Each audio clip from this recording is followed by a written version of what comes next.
The closed-door attorney-client sessions have now concluded, and the board has returned to open session. In the closed sessions, we discussed possible settlement negotiations and or strategy related to litigation expenditures, and although the staff out here thinks we had dinner in there, we really didn't. We were working. So we need a motion to adjourn that meeting. Motion by Mrs. Andrews, seconded by Ms. Brill. Any discussion? All in favor? Opposed? Motion carries 7-0. I will now call the workshop to order at 3:27 p.m. Ms. Bellotta, please call the roll. District 1, Barbara McQuinn. Here. District 2, Alexandra Ayala. Here. District 2, Karen Brill. District 3, Erica Whitfield. Here. District 5, Frank Barbieri. Here. District 6, Marsha Andrews. Here. And District 7, Edwin Ferguson. Here. We have quorum with all 7 board members in attendance. Also joining us, Superintendent Michael Burke, General Counsel Sean Bernard, and Inspector General Teresa Michael, as well as our board clerk, Tony Bellotta. Senior staff members will join us periodically as directed by the superintendent. Viewers and listeners can access the meeting today by either watching on Comcast channels 234 and 235, UVerse channel 99, or by using the YouTube link on our webpage at palmbeachschools.org. In the event that the link is interrupted for technical reasons, please switch over to the TV channels. All board meetings are recorded in their entirety and posted on the district website within 24 hours. We also offer a listening-only option, which the public can access by calling 561-357-5900 or toll-free at 1-866-930-7015. The meeting ID is 1561-880-1124, hashtag. Would you all please stand for the pledge to be led by Superintendent Burke?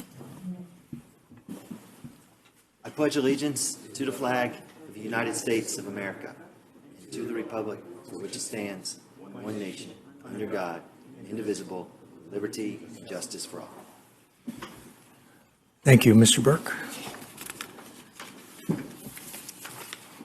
All right. Well, this afternoon we have a budget workshop led by our Chief Financial Officer, Ms. Heather Frederick, our Chief Operating Officer, Mr. Joseph Sanchez, and our Chief of Facilities Management, Mr. David Dolan. Before the team jumps in, I wanted to just a couple of opening comments. You know, the budget process is playing out in conjunction with the legislative process up in Tallahassee, and there's been some developments that could significantly impact our budget thoughts and plans. Mainly, we have now, the governor has signed HB1 into law, which allows for universal vouchers. So we know we're going to have expansion of vouchers. How fast that's going to grow here in Palm Beach County remains to be determined, and that rate of growth could also be impacted by the budget, which is not finalized yet in Tallahassee. And Ms. Frederick will go into more detail, but there's considerable difference between the House approach to the budget and vouchers and the Senate. So that creates some uncertainty looking forward. And then the other item of concern as it relates to our capital budget is legislation that would potentially require us to share our local capital outlay improvement millage, which are primary source of capital funds, and the impact of that could be quite significant to our 5- and 10-year capital plan. So you're going to see a recommendation embedded in this presentation that we kind of take a pause on what we'd like to do is we have a balanced capital plan if we do not add any major construction projects to it. Given the uncertainty around our revenue streams and the enrollment, staff's going to recommend that we maybe forego and hit the pause button and delay any conversations on any significant new projects that would alter that budget. And there was a few things that we had hoped to bring in today. We were looking for maybe to improve upon or expand, and the staff has even kind of stopped short of doing that because we feel like the financial forecast is uncertain, and it's a good time to maybe take a step back and let this play out a little bit more till we have a better grasp on what the next 5 to 10 years is going to bring us financially. So with that, I'd like to turn it over to Ms. Frederick.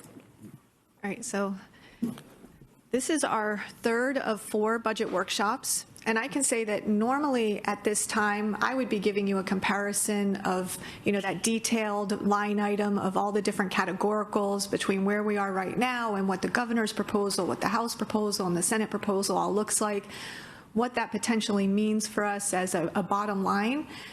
But I can't, at this point, that the House and Senate are so far apart, it's a bigger difference than I've ever seen in my career. So I'm going to be giving you a higher level overview of where they are, because like I said, I just don't have enough information to actually give you a dollar amount as to how much we think we're going to be when comparing the House and Senate versions. So I'm going to give you an overview of the legislative bills that are out there that have a financial impact. There's going to be a legislative update, I know, at a future board meeting, but these legislative updates are specifically the ones that have a financial impact. Give a brief budget update of where we are. We've already released school budgets. We've now completed the detailed review with all the departments, so I'm going to present what we're proposing for the changes within the department budgets, and then we'll give an overview of where we are with the capital budget.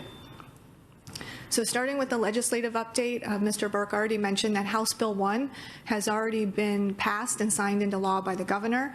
That created a universal voucher program, pretty much eliminated all eligibility requirements other than being a K-12 student. If there are more people who apply for the vouchers than vouchers that are eligible, then they will be prioritized based on income level, but that's only if there's not enough available. There was a bonus added within this bill that there has been a waiver of the cost per student station requirements just for the next couple years. But we want to still be very conservative in our approach, and we need to, since funds are limited, at least from a budget perspective, we have told Mr. Sanchez that's not a blank check, so we still have to stay as close to those costs per student station amounts as possible. When looking at the two conforming bills, so we have the House and Senate, which work in conjunction slightly with House Bill 1, because I mentioned that House Bill 1, there is a cap on the number of vouchers that are eligible. The way the House and Senate are approaching that cap are very, very differently. So even though the Universal Voucher Program has been approved, the cap on the vouchers has not been, and the caps will be approved when we have the final conference bill between the House and Senate. So the House is still keeping and maintaining how the current cap works, which is based on a percentage of FTE statewide. The state's cap is based on a dollar amount. So it's looking at the dollar amount spent on vouchers in the current year, and then it's applying a percentage increase. What's also different is that the House education bill is setting aside $100 million for an overage in vouchers. So if vouchers come in higher than what's anticipated, the House is setting aside $110 million in a reserve, and the Senate is setting aside $350 million in reserve. The major difference between the two budget proposals is the House is doing really a fundamental change within FVFP, where they're taking a lot of those categoricals, those state-restricted set-asides, and they're rolling those up into the base student allocation. So when I show you an overview, it's going to look like the base student allocation in the House proposal increases significantly, but that's because the categoricals decrease. All it's doing is just shifting them from the restricted categoricals up into the base student allocation. And what the House proposal is also doing is it's still saying you still need to spend this money the way that you're supposed to spend it. They're just not breaking it out within the certain categoricals. So it's really not as much flexibility as what you would think. The Senate proposal is using more of a traditional. They're just keeping the FVFP model the same. The other difference between the House and the Senate, and this is one of the biggest reasons why I can't compare them, is the funding is pretty similar between the House and the Senate, but what's different is the number of students that they're taking into consideration. The House proposal is considering that the vouchers are going to be 40,000 less than what the Senate is proposing. So what that means is it's the same amount of funding, it's a whole lot less students, and then when you're comparing it to the Senate version, and if that means that most likely we would have a prorated holdback when looking at the House proposal, and if I were to adjust the House proposal for the number of students that I think would actually be accurate, our district would be looking at an actual reduction in funds. And so that's why I can't show you a comparison, because I just don't have enough information to do that, because I'm doing it all based on assumptions. This is just a quick overview of the FEFP, just to show you all the different changes within the House. So all those little red circles that you see, those are all the categoricals that the House is proposing get rolled up into the base student allocation. The House is also proposing that we change the district cost differential to what's called the comparative wage factor, which is not much different for our district.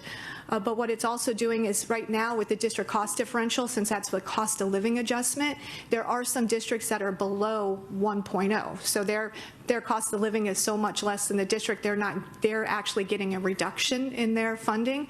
What the House is proposing is no district would go below 1, so it would be, you'd only get more. So that's just adding more money to some of those smaller districts in the central and northern part of the state. And there's also a proposal to change or add an additional way to calculate the ESE guarantee, and then also proposing 2 new categoricals. So pretty fundamental changes within the state funding model. So we're waiting for the conference to get a better idea of where we stand when we're looking at the budget. You know, I have spoken to a Senate representative who is working on the budget, and they also said we've never seen such a discrepancy between the House and the Senate when we're going into conference. I want to now move on to House Bill 401, which is sovereign immunity. So our current sovereign immunity cap is $200,000, $300,000. The House initially was proposing no cap at all, just removing it altogether. They're now at $2.5 million and $5 million per occurrence. The Senate is $400,000, $600,000. Last session, you know, it pretty much died. We're not sure what the chance of passing is, but this could have a significant impact if it were to get approved. House Bill 633 and 1236 is related to class size. It's pretty much eliminating the dollar penalty to comply with class size. So you still have to comply, you still have to say how you're going to comply, but there would no longer be an actual dollar penalty for noncompliance. House Bill 837 and Senate Bill 236, civil remedies, tort reform, that actually has been passed. There's a lot of positives within that bill for our district. So hopefully everything that has been passed will actually stay in place. There were thousands of trial cases that were filed right before the passage of this bill. So now this is House Bill 239 and Senate Bill 7024 could have a significant impact on our district financially. This is related to the Florida retirement rates. You know, the legislature sets our rates. The Senate is saying, let's just keep everything status quo the same. We just need to continue to fund that unfunded liability. So they're proposing a 0.7% increase, which is a $7 million impact to our district. The House, on the other hand, is proposing a 5.7% increase. And the reason why it is so significant is they're proposing to put back into place the cost of living increases that were taken away in 2011. So it would be retroactive, putting back in place the 3% increase in cost of living. It would also make some changes in drop and add, going back to 2011, also for some special risk categories in terms of years of service. As CFO, I'm not supportive of this bill. It's extremely expensive. I don't know that it's sustainable. As an employee in the pension plan, I mean, you have to like it, you know, to actually, it would help for recruiting.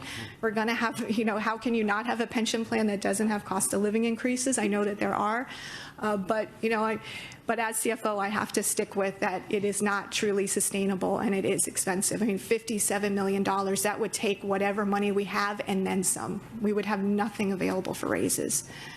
House Bill 733 and Senate Bill 1112 is related to the middle school and high school start times, where they would dictate middle schools could not begin before 8 a.m. and high schools before 8:30 a.m. You know, so we could add buses, we could add drivers. We don't have enough drivers now, so we wouldn't be able to do that. So I don't know if Mr. Sanchez would like to mention and talk to this, but it would be extremely difficult to implement. Right. Yeah, our buses currently carry students from first in the morning from high school, and then elementary school, and then middle school. If we had to have 2 of those at the same times and had to double up, that have significant negative impacts on us because for several different reasons. One, as Ms. Frederick said, we have to have more bus drivers and more buses, and we already have over 100 vacancies of bus drivers right now. Not only that, but it would shorten the day for the bus drivers because now most of them work 8-hour days. By having double up, they would reduce down to 6 or 7-hour days, and our bus drivers can barely afford to live in Palm Beach County as it is. So if you reduce their hours, reduce their pay, you will probably have even more bus drivers leave us. So this is, we still need to keep, whatever we do, we still need to keep the 3 tiers in order to make sure that we maintain the bus drivers that we have and increase the number that we need. Question, Mrs. Whitfield? Thank you. I just want to ask a quick question about this because I've been thinking a lot about it. It's similar to you and your retiree versus CFO issue. I'm in the school board / parent issue. Right. So it would be lovely not to have to get up so early and take my daughter to school. But would we then have to switch sports to the morning because we don't have fields that have lights? That's been a concern that I've been thinking about. Our high school fields have lights on them, but our middle school fields don't have lights on them. So we would have to figure out how we address the middle school during those hours when. Now, at the same time, the state is talking about, keeping daylight savings time too, so that could possibly change things as well. So, depending on those 2 things, we may have to make some adjustments to recreation times. So maybe if we're talking to our lobbyists, we should explain that that's going to be the challenge going forward, is that if you do shift school later, then all the extracurricular activities are going to have to accommodate that new change, and it may actually not end up with a net of children getting to sleep in. So, thank you. Mr. Ferguson, then Vice Chair Brill. Thank you, Mr. Chair. I'm not sure who to direct this question to, but in regard to House Bill 633 and Senate Bill 1236, are charter schools required to adhere to the class size requirement? Maybe I can ask General Counsel or? Yes, they are. They are? Mm-hmm. All right, so if this bill is passed, then it would not be. All right. And secondly, in regard to a 4-day school week / work week, I've been having thoughts about that, and I overlooked House Bill 733 and Senate Bill 1112, but you say that, Madam CFO, you say that middle schools, if the bill is passed, if either bill is passed, middle school cannot start before 8 a.m., and then high school cannot start before 8:30. I guess, hypothetically speaking, if we had a 4-day school week, so instead of having the current school day is, what is it, 6 hours? Is it 6, 7 hours? Yeah, that would be a question. It varies a little bit by level. Yes. Elementary schools typically go from 8 to 2. Yes. So 6 hours. Middle schools go from like 9:30 to 3:50. 4:05 or something like that. Like 6 Yeah. and a half. So And then high school is normally around 7:30 to 2:30? 245. 2:45, so that's about 7 hours. Yeah. So if we extended the days by, say, 2 hours, might that give us the ability to spread out the bus pickups as well?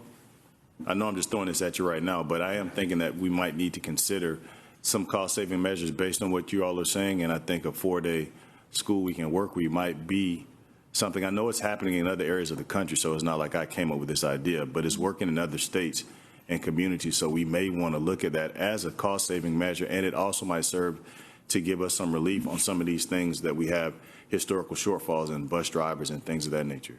That's something. Yeah, I mean, I think there's a lot of things that have to be considered in there, including, a lot of students work after school. A lot of parents have childcare issues. So if we were only open 4 days a week, they would have a struggle with that 5th day. So I think there's a lot of things to factor into that. And from my perspective as the COO, how that affects our employees. A lot of people love our 4-day work weeks during the summer, and some people don't because it's a longer day. I think there's a balance that you have to factor out there. I think there's just a lot of things that we've had to consider included in that I probably haven't given enough time to think about give you a decent response at this point.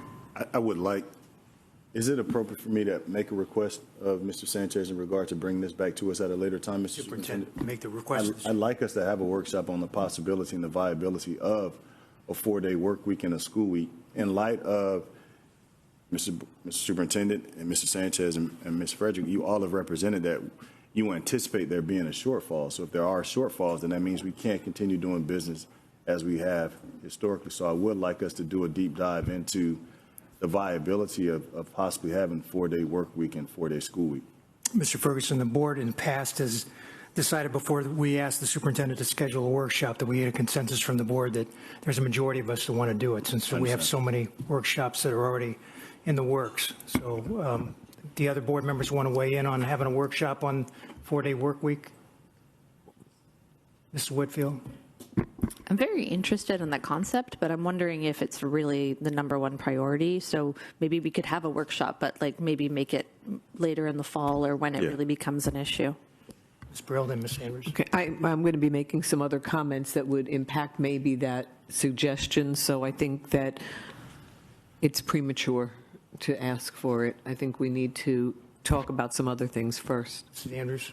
Yes, I think we need to kind of get some more data of what's going on around the country, actually checking in with the Council of Great City Schools, as well as in Florida, looking at the times and the bus situations at all of our other counties, and bring that information back together so that before we begin a workshop, let's see what's out there first, and then we'll kind of know exactly what might fit, what might not fit, because this is impacting everybody in the state of Florida, and maybe others around the country are doing some of these things. But if we can pull this information together first and kind of know what's out there, then I think it would be a better time to talk about what we would need in the workshop.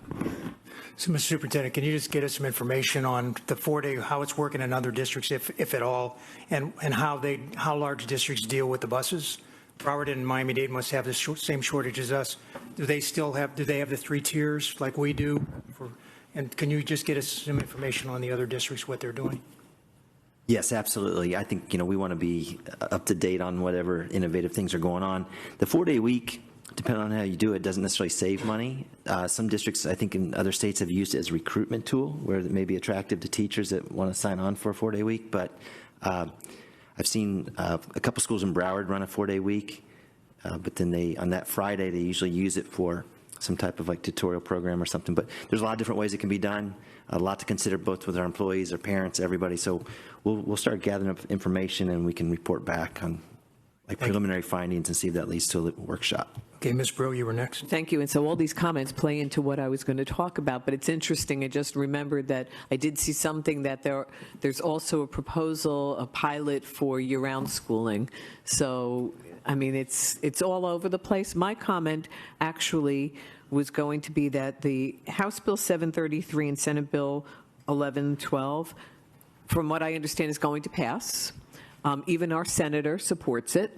But I was in Sarasota, and I mentioned this to Mr. Burke a couple weeks ago. I was in Sarasota, and they, to deal with their bus shortage, now have, I believe it's 3 staggered start times for middle school. So we may ultimately, in addressing it rather than a 4-day week, we may have to have, staggered times because there's not going to be enough drivers. There's no way we're going to be able to do it. So I think that may creatively help us, is having staggered school start times. We've had some in the past. But I think that hearing from what the other districts, as Mrs. Andrews said, other districts, other large districts in the state of Florida are going to be dealing with the same thing. So I would like to hear what they're doing. I'm really not sure that I would buy into the 4 days, only because as a single working parent in the past, I would have found it extremely burdensome. And I also think that it's hard even when we shift to those extra hours for employees, but imagine a student, a young student, spending more hours in school. They're going to burn out. So I look forward to more discussion, but I do think we have to plan ahead. I believe that it's a fait accompli. Would you like to continue? I think there's more hands up. Oh, I'm I sorry, had my Mrs. hand McQueen, up. go ahead. Thank you. I fully agree that we want information, but I'm hoping regarding the issue of shortened work, whatever. I do think, though, I'd like for the superintendent to have the flexibility to determine how much staff time we want to spend on that now. That could even be part of a, help us all, a calendar workshop at a later date. But I know that staff are getting ready for so much as we end the school year. So even in terms of staff time, I'd like to suggest that we give him that flexibility for when he gets that information to us. Mrs. Andrews, then Ms. Ayala. Yes, and just like we did during the pandemic, how we actually got the community, the parents involved. So when we began to get this information, just listening to them and what their ideas are, some of them have wonderful ideas about how we need to do it. They've been talking about the times for a while. I don't know if this is going to pass, but if it is, we want to make sure we include our community, our parents involved in their ideas about what we're discussing once we get all this information together. Then we can kind of come back and kind of hear the views of just a lot of different segments who will be impacted by this change if this passes. Ms. Ayala. Thank you, Mr. Chair. Question for the superintendent through the chair. Has there been any conversation you've been able to have with other large districts like Orange County already has places where start times are different for their schools? Have you spoken to their superintendent about the possibility of this legislation and how that's worked for them? Because in speaking to my colleagues from the Orange County School Board, this has created a lot of issues, not only with transportation, staffing, but also after school programs and just the overall day for parents and students. So I have not had a recent conversation on this topic. I recall Orange County a few years back attempted to change the start times, and it wreaked havoc, and they had to cause a lot of disruption, and then they had to, like, I think, go back to their previous times. But we'll do our homework. This is fortunately, this legislation, if it does pass, it affords us until 2026 to prepare, and we're going to need that time because it's going to create some sizable challenges. Just a follow-up, this is 99.9% going to pass. It's a priority of the House Speaker. Okay.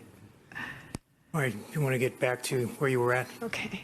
All right. So this is where I normally would have done the detailed line item review of all the different budget proposals. I'm just not able to do that at this point. You can see the difference when you look at the first three rows. That's the unweighted FTE. So between the House and the Senate, you can see the difference in the FTE is 40,000 students. The other difference between the House and Senate proposal is the Senate is actually pulling out the vouchers students from the FEFP. And why that would be, and the House is keeping the vouchers within the FEFP. Or within the district FEFP. When you look at our unweighted FTE, I always tell you, look, there's a growth, it says, of 6,000 students, but that's district operated schools, charter schools, as well as FES. If the Senate's proposal prevails, it would only be district operated schools and charter schools. FES would no longer be part of our FTE. Why that would be beneficial is if the number of voucher students is higher than what's anticipated, when we had a prorated holdback, we wouldn't have that same reduction within our district operated schools and charter schools because the vouchers would be a completely separate line item.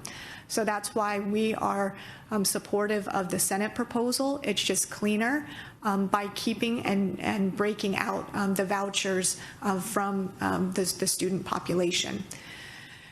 Within the next, if you go down to the gray bar, highlighted bar, that's the base student allocation. You can see under the House proposal, it looks like there's a 16.5% increase in the base student allocation, going up $761. That's not really accurate because all that's doing is taking money from the categoricals and pushing them up into the base student allocation. So you can see the categoricals under the House proposals is down by almost 20%. When you move over to the Senate proposal, showing a 4% increase in the base student allocation of $182. The categoricals are up slightly. Overall, the Senate proposal is up nearly $388 per student, almost 5%. The House proposal, it says it's up 5.5%. but they don't have enough students included within the total FTE. So if you take that into consideration, it really would end up resulting in a reduction. So we keep monitoring, on a daily basis, to get updated budget information. We haven't stopped our budget process. We had to proceed, so we are now building our budget based on the governor's proposal, and then we will make adjustments as we get closer to the conference. This shows our historical enrollment of the district. The blue bar is for district-operated schools. The orange is for charter schools. The gray is McKay that morphed into family empowerment vouchers. The voucher program started in 2020.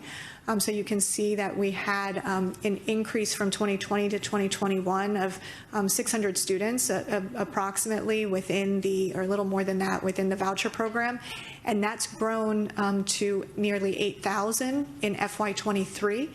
When you compare the three different proposals right now we'll just leave the governor's proposals off, but in looking at the House proposal, the House is only proposing an increase in vouchers to 12,000 students, whereas the Senate is proposing that the increase in vouchers in Palm Beach County schools would be 17,400 in 2024. And the reason why there's a difference between the House and Senate proposal is the Senate, there was a survey that was sent out to all the private schools that are currently not participating within the voucher program, asking if they would participate this upcoming year, and 30% more said that they would participate. So the Senate, that's why the Senate has a higher amount of vouchers than the House proposal. We are expecting them to somewhat align when the conference report comes out. That would mean that, by 2025, that vouchers would exceed the number of charter school students within our district in 5 years, when it took charter schools over 20 years to get to over 20,000. So it just shows that exponential increase in each year. And these voucher students really are students that most likely would not have been public school students. So it's just increasing the number of students that are being funded within the FEFP formula. And so it's going to dilute that funding. So we have to make sure that the state continues to fund education at the current level. Mr. Frederick, did you say that 30% of the private schools responded that they would participate? 30% more of the ones that are not currently participating would participate next year.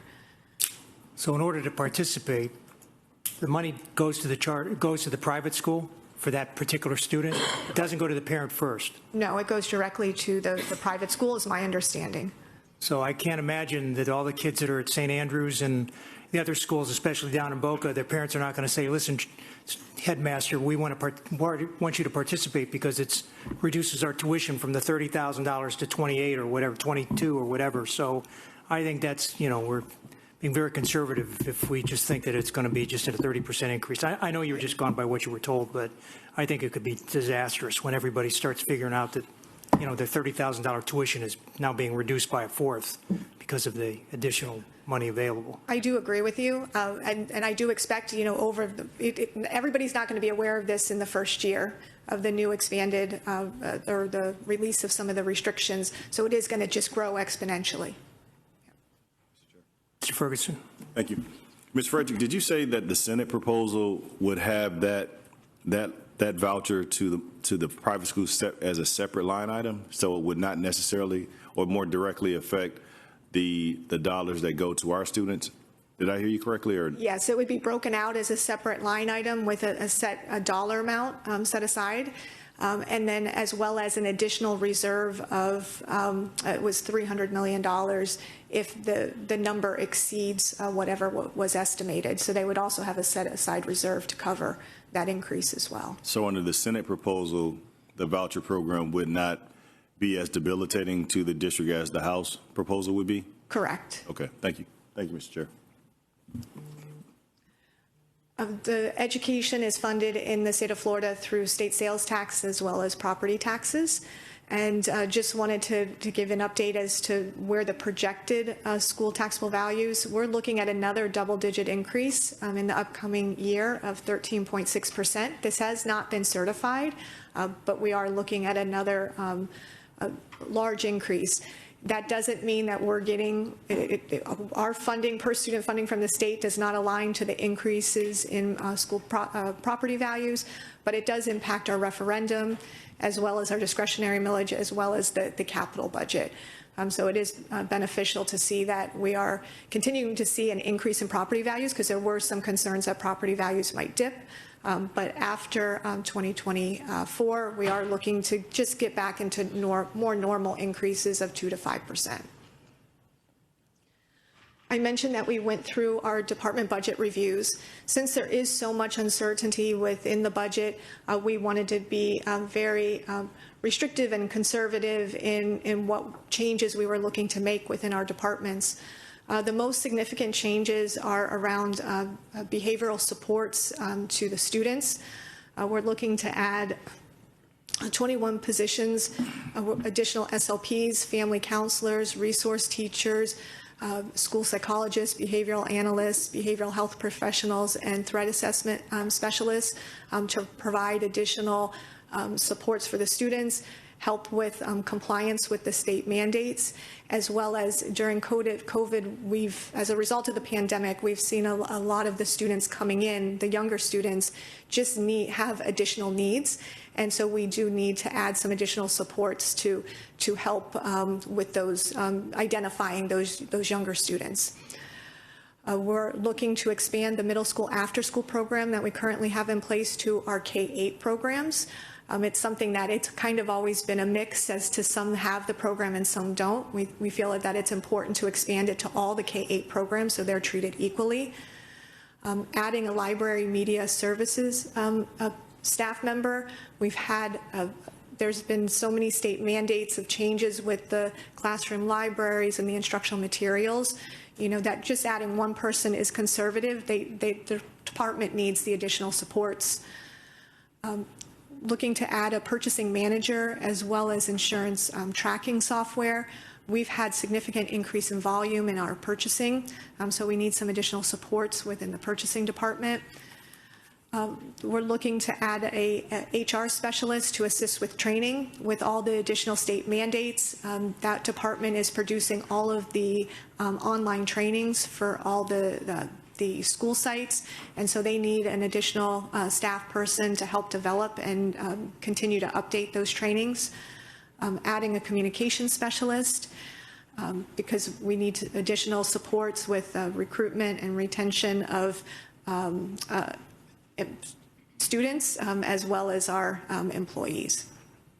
And then we had overall just increases in normal operating costs, increases in our software, increases in career costs. We pick up money, have to pick up money at each of the school sites. We're seeing an increase in the cost to the vendors, record storage, so just general increases.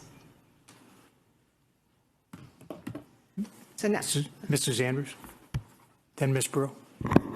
I'm pretty excited about the middle school after-school program. That's a great one. I love them all, but that's a great one. But I want to go back to the vouchers again and the private schools. And I know of the big private schools out there, but there are a lot of small private religious schools. And do we have a list of all of those places across Palm Beach County? Because now with the monies that's coming in from the state, and then I would just like to know where they're located, because I'm sure we have children already attending these schools, but then many parents will be looking at this now as a possibility to maybe move their children to some of these smaller private schools that are within our district. So do we know all of them where they are? Because there are a lot of them all over. Sometimes I'm riding around and I look up and I say, oh, this is a private school or a church school. So do we actually do some level of recruiting to know where those schools are, in what neighborhoods? And now that this money is flowing, are we going to be able to do some marketing to help us out with this? So there is a list on the Department of Education website of all the private schools and which schools are participating, because there are, a private school can participate in just part of the vouchers, not all. So they could accept it for regular students, but not special needs students. So the list does tell which schools participate and which vouchers they're accepting. Could we get what it is for Palm Beach County? Yeah, they do have it by county. They have it throughout the state. Yeah, if we could get that printed and just maybe through the chair to the superintendent for marketing purposes and explaining to parents who are talking about the vouchers now and their children and how this is impacting them. Are we going to have a plan to help us out? Because we want to keep our children in our Palm Beach County School District schools. They're the best. Absolutely, we agree with you. And I just wanted, we shared this with the board earlier today, but this was just a publication put out by the Business Development Board that highlights our A-rated public schools. And you'll see more of that along with our kindergarten roundup that's taking place right now. Thank you. Vice Chair Brill. Thank you. So Mrs. Andrews mentioned the key word that I was going to talk about, and that's marketing. And so to the superintendent through the chair, I'd like to see us figure out additional money for communication, for marketing, because we've been talking about how in order to counteract what's going on with the vouchers, we need to market ourselves as the best choice. So I do think we need to beef up the communication department budget, because the burden's going to fall on them, and I think we need to think about some creative ways to do it. So I am asking the superintendent through the chair to take a look at that budget, and if there's more funds that are needed to push into the communications, I think now is the time to do it. I support that, and I would be happy to do so. We'll bring that forward. You know, I was at the Leadership Boca at West Boca High School where all the 40 business people came in, and they were totally shocked by the academy programs. They had no idea what we do in our schools. So, I mean, I don't know how we're missing the mark on this, but when you have 40 business leaders in the room that have no idea that we have medical academies and, you know, all these different academies in our schools, there's got to be a way to get that message out there, because I go to that Leadership Boca breakfast every single year, and it's always the same story. They have no clue that we have these academy programs. So, again, we need to figure out a way to get to the business community, let them know what we're doing. Maybe television ads for. I don't think we've ever done that, but maybe that's something we should take a look at. Just as a follow-up, if I may, is just, you know, perhaps we need to create a new position called marketing manager. So just throw that out there as something, some food for thought. Yes, you know, I would say that it's not due to a lack of trying, right? I think our communications team does a wonderful job pushing out videos weekly. You know, we got the Friday 5. We're putting tons of material out on social media, but that's only reaching a limited audience that's already engaged with us. I'm out and about in the community. I actually had a conversation with the Economic Council yesterday where they had an interest in maybe trying to help us with some of this marketing. So I agree the time has come, and we'll make it happen.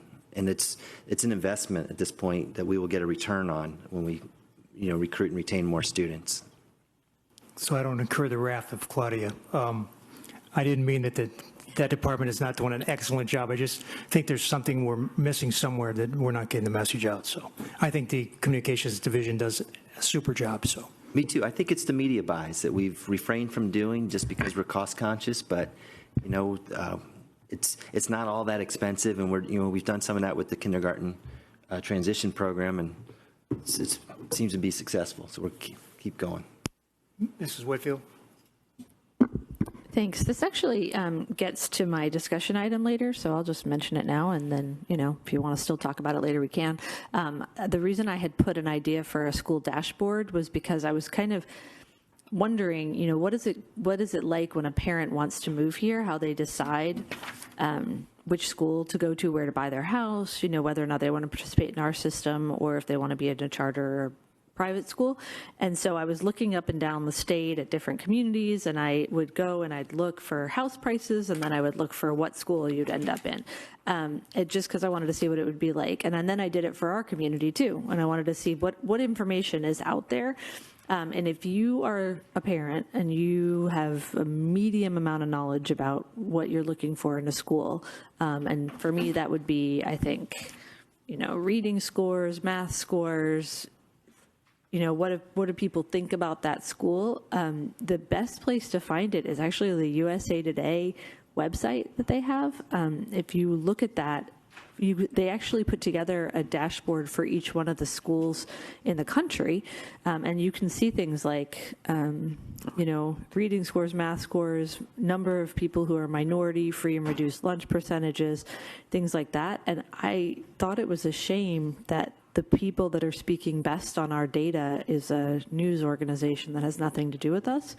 And I know a lot of people like to look at that Great City Schools thing too. So the idea that I had, which we can talk about later, related to this is that we should be putting our own information out there. If you go to our websites for every school, you just don't get the quality information that I think we need to be able to make an informed decision about the schools. And when people call me, it's like I can't really blame them for not understanding that the school in their neighborhood is a great school when the information that's out there is really either provided by a third party or really scant, it's not really telling you what you actually want to know. So that's the discussion item I had for later, basically related to this. But as we're talking marketing, I think we need to put money into selling our schools ourselves on our website or on some sort of a dashboard. Vice Chair Brill. Thank you. So, speaking as a realtor, please don't tell people to buy a home based upon the school that they're zoned for. I spend all my time when I go to realtor meetings telling people, no, there are choice options, there are other things you can do. You don't want to have a person buying a home in a community and then we do boundary changes. So we can talk more about the dashboard later, but I just wanted to add that I'm sure I'm not the only one that gets mail pieces all the time. I get mail pieces from private schools, from charter schools. I know there's a cost involved, and I know that's why we haven't done that, but putting things on our website, going to the meetings that we go to and talk about our schools does not reach everybody. So, I think we're going to have to maybe, leave it to the superintendent, definitely, to come up with some strategies, but I think we need to put the money into the marketing, that there's going to have to be mail pieces, there's going to have to be newspaper ads for those that read newspapers, they may have television ads, and so we're going to have to really put some money into it because we're not reaching the average citizen, and the average person doesn't go to our website. So we need to find another way to reach them. Mrs. McQuinn, then Mrs. Whitfield. Just want to piggyback on that. The average person does not go to our website. So we have to reach them some other way. I'm sitting here thinking exactly what Mrs. Brill just said. The other thing that I just would say related to marketing, and I know this isn't the conversation, but it is definitely pertinent to the idea of spending money on a position within the budget, is I really want to see us giving vibrant, amazing tours to parents who want to go to a school. I think gone are the days where we can just assume that people in the community know what's great about a school or it's been talked about, and I think we have to be willing to show it off. So like every school I've gone to visit, I always ask the principal, is this something that you show on your tours? And the general response I get is, oh, we don't do tours. And I'm like, why not? How are people going to know that this school has these great facilities like you're talking about in Boca, the things that they haven't seen, if we're not setting that up as a time for, a parent to feel comfortable going in. I was telling Mr. Burke this the other day when I was deciding which high school to go to, because I went to a choice school, it was a magnet school at the time. The school district actually put me on a bus on my normal bus route to each one of these schools, and I spent the day, this is as an 8th grader, shadowing a 9th grader at 3 different schools. So I went to Hollandale, I went to Boyd Anderson, I went to Ely and Broward, and I spent the entire day with a student getting to know the school and seeing how it felt to be in that school. And that's how I made my decision, was based on which school did I feel most comfortable in. So I wasn't showing up on the first day of school in a community that I didn't know with people that I've never met. I at least felt some sort of connection to that school. And I think that's the kind of things that we need to bring back, is those experiences. So when a parent's saying, am I ready to send my kid 30 minutes down the road to a choice school because of this amazing program? I've been there, I've seen it, I've met the teachers, I've seen other students, and I have that comfort level so that because they're getting that at the private schools. They're getting the tour, they're getting the opportunity to meet the other students and see that. And so I think that's the kind of competition that we have to be ready to fight too. Okay, so now getting into the capital budget, There is House Bill 1259 and Senate Bill 1328 related to sharing our capital outlay funding with charter schools. Shows sharing the 1.5 mils. There's two different proposals between the House and the Senate.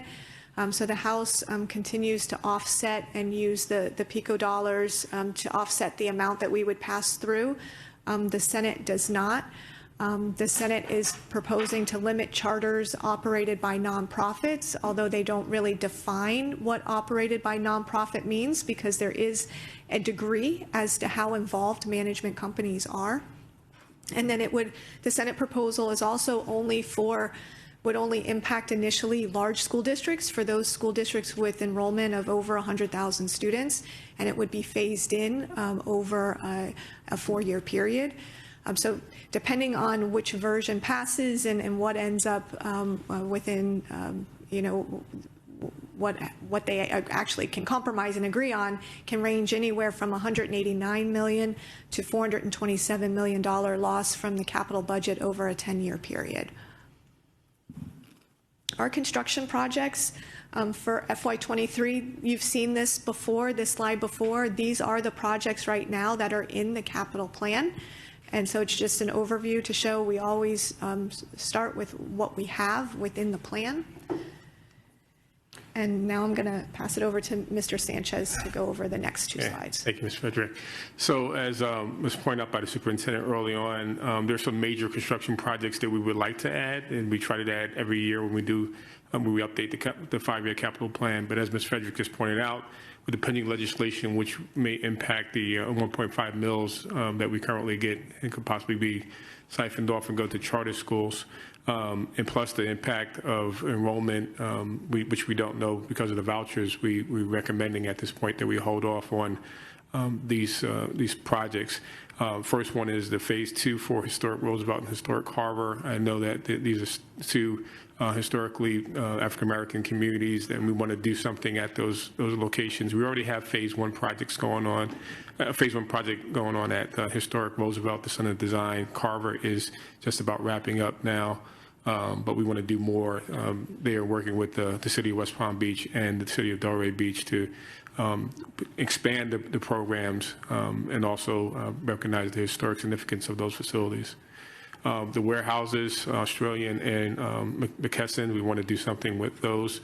Both of those are over 40-year facilities that need massive work, but again, we don't have the confidence in the funding to get those done. Westlake Elementary School is a project or Westlake Area Elementary School, we're looking to add to the program. That community is continuing to grow, but it's not growing as fast as the Arden community is, where we are looking to do an elementary school in that location. So we're going to hold off on that one. And then River Beach Area High School as well, an area that we don't have the justification for the number of students at this point. I know there's a big interest in providing some equity to those students, but again, because of funding concerns, we're looking to hold that one off at this time too. So we just feel that, working with our finance team, that just adding more debt is just not a wise decision at this point, because all the debt payments that we make takes away from our ability to pay for roofing projects and painting projects and security projects and stuff like that. So at this time, we're looking to hold off on those. There are a number of smaller projects that we are looking to move forward with at this point. You can see the demolition of old Plumosa site. That school, we relocated Plumosa years and years ago. The old buildings there, we need to demolish. We can't demolish all of the buildings because there are some buildings there that are, I think, less than 15 years old that we can't demolish. But the majority of them we can, and we want to make sure we reduce the liability for the district there. Looking for artificial turfs. We have some equity issues there. Baseball and softball lighting. We only have a couple of schools, I think 3 schools that do not have lighting, and for equity purposes, we want to get those. Digital marquees, there was a lot of talk about marketing just a few minutes ago. This is a good way for us to reach the communities. We already have in our 5-year capital plan for secondary schools, but we don't have it for elementary schools, and we're going to do those. Roof replacements we can't give up. Intercom replacements. This is both for this is really primarily not just a communications issue, but a security issues that we want to replace our older intercoms with EPIC systems. Painting and waterproofing, again, just to extend the life of our facilities by making sure that we prevent water intrusion from getting into them. Electrical upgrades, again, safety, security issues. And our security projects, we want to make sure we address. We've talked about in closed session some of these projects already, the BDAs, metal detectors, security vestibules, and the window film that we want to put on our first floor windows to provide additional protection for our schools. So all those things are looking that we're going forward with, as well as the instructional technology positions we're looking to add. Right, with adding the EPIC intercom replacement, as well as we have the touch screens in each of the schools. Our warranty service has now expired, and so now we need to bring that service internally. But we're going to cross-train the individuals from EPIC to be able to work on EPIC as well as the flat screen maintenance. May I ask a question back on, I think it's slide 13, but it's not numbered, so I'm not sure, but it's the one you have construction projects from the fiscal year 23 capital plan. After the South Intensive Modernization, it's the only one in that list that doesn't have a date. When is that scheduled to be done? That's next summer?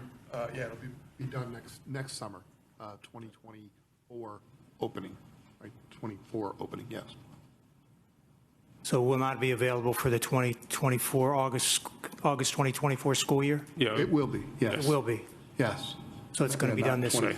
Right, August 2024 will be open. Okay. Mrs. Whitfield? I just want to ask a question about South Intensive as well. It's actually more of the old South Tech part. You know, when you go kind of to the south of the buildings between the bus area and the main buildings that we're currently using, there's that what used to be, I guess, like an automotive bays and things like that. When I went by there recently, it was like a kind of a dumping zone for a lot of our old garbage, and all of the glass had been broken, I guess vandalized. Are we trying to close that, at least seal it? Yeah, to try to make it Those are going to be closed off by the end of next week. We've Oh, already had a project well underway. I'm so glad to hear that. Thank you so much. Let me go back to my question, if I might. You can't get that done any sooner than a year from now? Yeah, we've made commitments to the school that we would make certain improvements so that we can improve what they currently have, including a portable restroom and some other, I forget the other things that we're looking to do. But those priority issues, we're tackling those as quickly as we possibly can. So yeah, but in terms of renovating that space and getting it back to where it needs to be so it has another 25 years life to it, yeah, we need a year to do that. But it was being used until the day South Tech moved out of there. I mean, was it in that bad a condition that the kids weren't even not safe while they were in there? It was one of the worst conditioned schools. Still viable, but it's also in some disrepair now. The other thing you've got to point out is that the utilities that are servicing the building that we're going to save have to be completely rerun because we're demolishing a bunch of buildings. So that whole process takes some time to do as well.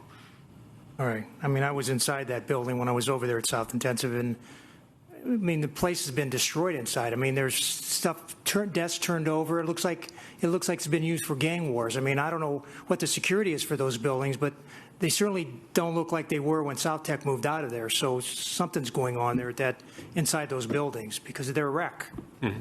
Insulation's been ripped out of the ceiling. It's laying on the floor. I mean, it's a mess in there. Yeah, we do all we can to preserve our buildings to keep people out of them for safety reasons, but we can't. And if somebody's determined to get in, they're going to get in one way or another. Okay. All right. Mr. Ferguson. What is gained by putting a project on hold? What financial benefit is there to the district to put a project on hold? Well, if we don't have the money to do the project, then we can't afford to do it. That's simply put. Yeah, I mean, Ms. Frederick can probably help me out, but I would just say some of those projects are predicated on the district borrowing money to pay for them. And we're questioning if the ability to take on more debt, if there's a chance that we're going to lose a chunk of our revenue stream to charter schools. At what point is the money borrowed?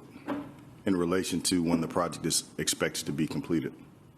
We have to be getting pretty close to, we need to have the contract executed and start incurring the expenses that go along with that project. And Ms. Frederick, if you want to, Right. it would be, you know, it's not immediate, Right. but it's in pretty short order once the project gets underway. What is it? Guys, I don't want to take this like we're in court. Help me. What does that mean? Because that means something different to me. What is the timeline? So if a project is expected to be done by, say, August of 2030, let's look at the West Delray Area Elementary School K-8. August 2030, presumably the district is going to borrow funds for that, presumably. When would those funds be borrowed? Month and year? What I would say was, when you're looking at our capital plan, the capital plan has to be balanced. We have to have a 5-year capital plan for state regulatory purposes. We actually build out a 10-year capital plan. So we have to have a revenue stream sufficient to cover what the expenses are going to be. So we can't just add a project in without adding in how we're going to pay for it. I So- appreciate your answer, but you're not answering my question. I'm asking you specifically as to West Delray area, because I'm just going to say, staff, sometimes you all kind of talk around things. I'm asking a question that I actually am insisting on having answered. So in regard to West Delray Area Elementary School K-8, for example, it's scheduled to be opened in August of 2030. So when would the funds be borrowed for said project? You can go back and look at that particular project, but it's going to be prior to the start of the construction of the building. In the construction, based on my communication with Mr. Sanchez, please correct me if I'm wrong, most of these projects are roughly 2 years in time, right? So we would probably then borrow the money sometime in 2028. Would that be a reasonable assumption on my part? Yeah. All right, so in regard to the monies that are supposedly lost, House Bill 1259 and Senate Bill 1328, we're estimating, we don't know yet because we haven't actually seen what drain off there is, but we estimate that the loss will be somewhere between 18.9 million and 42.7 million per year, correct? That's what the slides Correct. say. I mean, we'll know it's going to be based on the charter school enrollment and our tax roll. So currently, charter schools represent about 11% of our population, so that's 11% of the revenue. And then depending on what the tax base does each year, Sure. that tells us how much 1.5 mils generates. But I do just want to reiterate what Ms. Frederick said. The difference between the Delray project and some of these other things that we're talking about, let's hold off on, is that was part of the plan. And we're trying to honor the current capital plan. And I'm going to get there. okay. I don't want to make this a deposition, but if you all keep saying that, then we might be here for a minute. I'm just really trying to get up to speed, speak the same language that you all are speaking, because clearly we're speaking a different language. Now, as far as House Bill 1 and Senate Bill 202, what do we estimate the loss to our coffers to be once and starting next school year? It's really not, we're not in a position to answer that just yet, because of what plays out between the House and Senate budget is going to have a major impact. But you told me that, I want to put it on the record, though, there was a number that was expressed to me that we estimate that it was going to be a certain number over the next 10 years. I'm asking you all to say it on the record now. I'll say it on the record right now. Currently, we have about $80 million in Palm Beach County going to vouchers. Okay. That could grow by 40 to 80 to $200 million. And the rate of, the speed of that growth is indeterminate right now. And the action that the legislature takes to craft their budget is going to be a driving variable in this. And so it's really, we're doing our best to estimate what we expect to happen. And this budget will come to you for adoption. We'll tentative adoption late July, final adoption in early September, and we'll continue to refine our estimates and projections on based on the best information available. I appreciate that. So if we say over 10 years, 40 to 200 million, my math says that's about another 4 million to 20 million potentially coming out of our coffers because of that. No, that's per year. I know that. Yes. No, the up to 200 million is a year. Oh, 200 per year. Okay. Yeah. Thank you. Yeah, I know. That's where, if you look at the Senate proposal, right now it's $80 million being passed through for vouchers. The Senate proposal is that's going to double to $160 million. And as Mr. Barbieri said, that seems low because that's just assuming that 30% of the private schools are now going to participate. That's the uncertainty that we're looking at. I appreciate that. Now, questions in regard to Scripps Garden Area School, which is scheduled to be built in August of 2028. That was put on the construction calendar presumably back in 2018, I'm assuming? It's the 04A means it was originally conceived of in 2004. 2004. Right. All right. And so what area of gardens is that school intended to support as far as what population of gardens? That is it's the Donner Woods community. Yeah, it's Alton. Alton, yeah. Because I recall Board Member McQuinn saying, hey, we're talking about building this school, but we could easily house, not easily, but we could house the students that we anticipate housing at Scripps Garden area. I'm sorry. I'm looking at the high school. I apologize. It's not even on here right now. I thought we were discussing a school being constructed in Gardens. I apologize. That's a Freudian slip. I thought we were talking about a Gardens High School, but it's not here right now. Let me move on to the Western Community High School, 16 AAA. Where is that anticipated being built? That's in the Loxahatchee area. In the Loxahatchee area. And then West Boynton, I think I know where that one is. I've read this book before.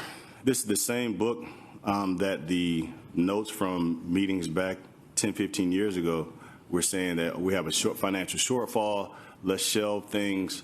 And this Riviera Beach High School was one of those very same things. So when I hear someone say that on the slide 1421, we want to hold off on this until future years based on enrollment need, well, the board, a duly constituted board of colleagues said over 20 years ago that there was a need for this school. Mind you, Riviera Beach and Lake Worth are effectively the same size based on my internet search as far as that goes. So I still struggle with this narrative that there's no need for it. If the standard is that the school is to maybe have a population of 2,500 or more, okay, I don't know what to tell you about that. I don't believe Lake Worth currently is going to have a population that large next year. And I'm only picking on Lake Worth in that regard, if picking is even the right word, because the populations of the cities are fairly comparable, and also the number of high school age students who live in those cities based on the information I receive from staff, which again, I appreciate you all for always doing such a good job of answering and providing that data. Those are pretty comparable. So when you talk about equity and things of that nature, Riviera Beach High School needs to be on the budget, be on the construction calendar. Now, Mr. Sanchez and I had a conversation just to share with all the board. Realistically, it's not something that would even be completed until sometime in 2030 or 2031, because there's some moving chairs that would need to happen in Riviera Beach in order to make that feasible. So that's something that speaks out to me. Also, what you also should know is that the vultures, which are prospective charter schools, are hovering around in Riviera Beach. Now, I'm representing this to you all. You all are welcome. As I've said before, I don't own the city, obviously. So if you want to kind of query the families and things of that nature in Riviera Beach, you can. But if you continue to be slowful with this thing, you're going to actually cost us, the district, much more money in the future, because you're going to see a large siphoning off of, I'm representing this to you, you're going to see a fairly large siphoning off of our students going to charter schools and things of that nature, because people are, for lack of a better term, tired of being sent all across Palm Beach County to go to school. So when you tell me that there's no need, my day-to-day interaction with the constituents in Riviera Beach flies in the face of that. Also, when I look at the data that's here in the district, it also flies in the face of that. We can't, this is a challenging job. You all have very challenging jobs. Our jobs are not as challenging as yours, but it's challenging nevertheless, because we're, elected officials, and obviously, we have voters that tell us that, well, haven't told me that yet, but I'm sure it's coming at some point. We voted you in, we'll vote you out. But I think we have to be bold in our action. I think more is lost from indecision than wrong decision. And personally, I feel that this district was indecisive in the decisions that were made to shelve M some years ago. And as a result, you now have a cost, what is it, Mr. Sanchez, somewhere between 60 and 75 million if the school were constructed under today's construction costs. When if it were built 12 to 14 years ago, I'm pretty sure, I thought I saw somewhere in the 30s maybe. So we're costing ourselves by constantly kind of kicking this can down the road, and we're not serving the parties who we should be serving, which are those students. They happen to live in Riviera Beach. but they need this school. Also, I would tell you that this business about shelving Roosevelt, old historic Roosevelt and historic Carver, I also would represent to you that that really should be a non-starter, because the reason that those schools are in such a dilapidated state is because, again, year after year after year, we ignored those schools. And now they're almost imploding and falling in on themselves. And so I applaud Superintendent Burke and you, Mr. Sanchez, and other staff members for having the discussions with the community stakeholders to get things done there. We can't go back and just put it back on the shelf again. I think that's not equitable. I think that would be us dropping the ball in terms of what our responsibilities are. And so even if you have to borrow, and with due respect, Ms. Frederick, I recall back in December you mentioned to me that the whole concept of borrowing to construct, that's something that we've been doing. So to have to borrow more money now, that's not really a particular game changer or something different from the system that we've been utilizing. So I'm concerned that we're using that as a shield against doing something that needs to be done as far as that goes. And then lastly, in regard to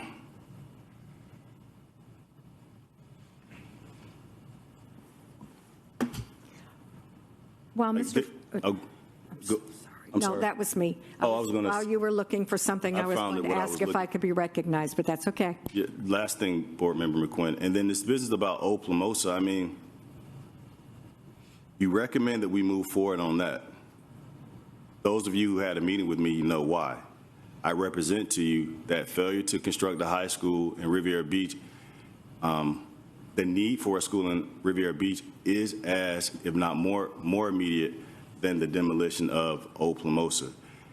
I would submit to you that constructing and renovating the old Roosevelt High School and also the old historic Carver High School are equally more important than the demo of Old Plumosa, but we seem to see that as being important.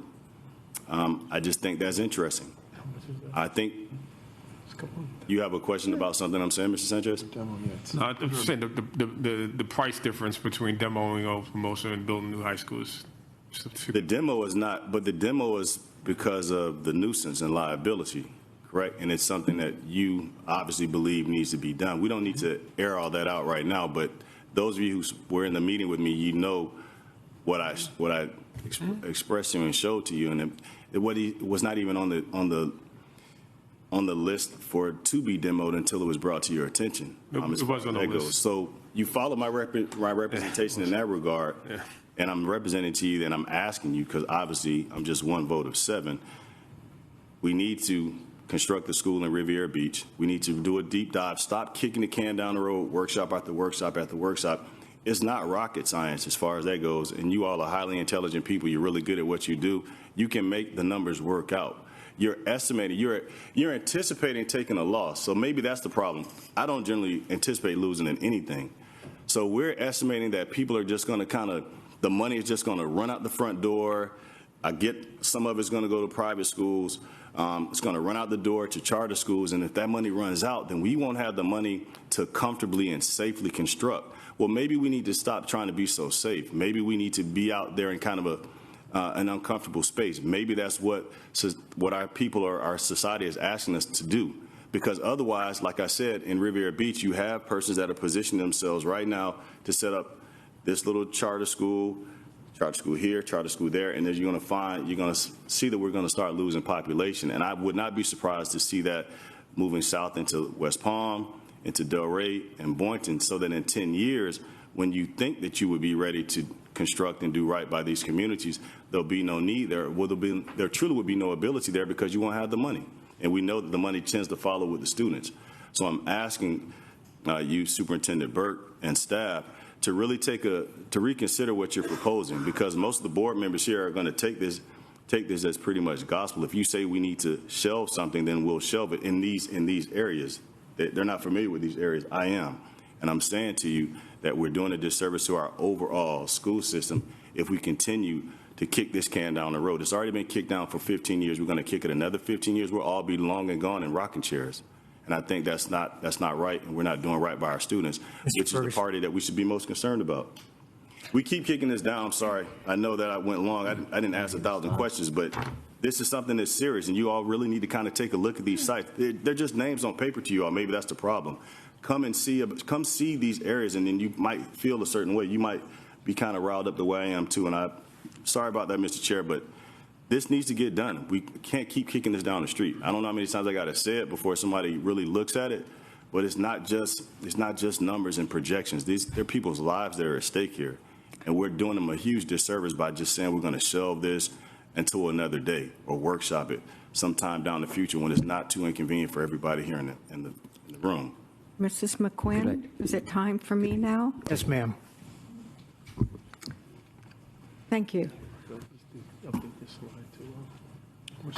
Almost lost track of what I wanted to say, but it's coming back, and I refuse to be insulted by the fact that some of us don't know Riviera Beach. I was going to ask the question, and I've spoken to the superintendent about this, the Western Communities High School 16 AAA. I kind of referenced this some time ago, and I don't want that to be, that's the point I was offended at, is assuming that we just take what's given to us like we're dummies and don't pay attention to it. We do, given the opportunity to speak. And so I referenced again, and I was being a little facetious about Green Acres, but not really. I would not be comfortable with us saying, yeah, we're going to build the Western Communities High School for the Loxahatchee area without looking at what is the distance they would be on a bus to Dwyer, then bumping kids to Palm Beach Gardens. I don't care how it goes. I'm just using examples right now. But what would be the difference in that commute with what we're sending from Riviera Beach, let's say the southern part of Riviera Beach, to William T. Dwyer High School? Let's not totally put the burden on Riviera Beach students. I want to know that the numbers are right to have 16 AAA, a Western Communities High School. We've done it with Joaquin Garcia. What have we gone through in getting students to want to go there? So let's not look at just where the population is. Let's look at how can we be creative rather than just, oh, wait, we said we were going to build this in 2029. Is that really the best thing to do? So I would like to look out of the box at that. So I'm hoping that by putting this here on this page that we're not committing to that. Because if we are, I don't commit to that. I realize we're not voting tonight anyway. But no, I won't commit to that in the future without more information. So in respect to my colleague, please know that there are other ones of us looking carefully at that issue. Mrs. Andrews. Thank you. And I think we have to look at everybody in every area. The land has already been decided for the Western Communities High School 16 AAA. When we look at the overcrowding at Wellington High School, and you're talking about the Western Communities, even with the Garcia, we're still, many of these high schools that are in District 6 are already over capacity.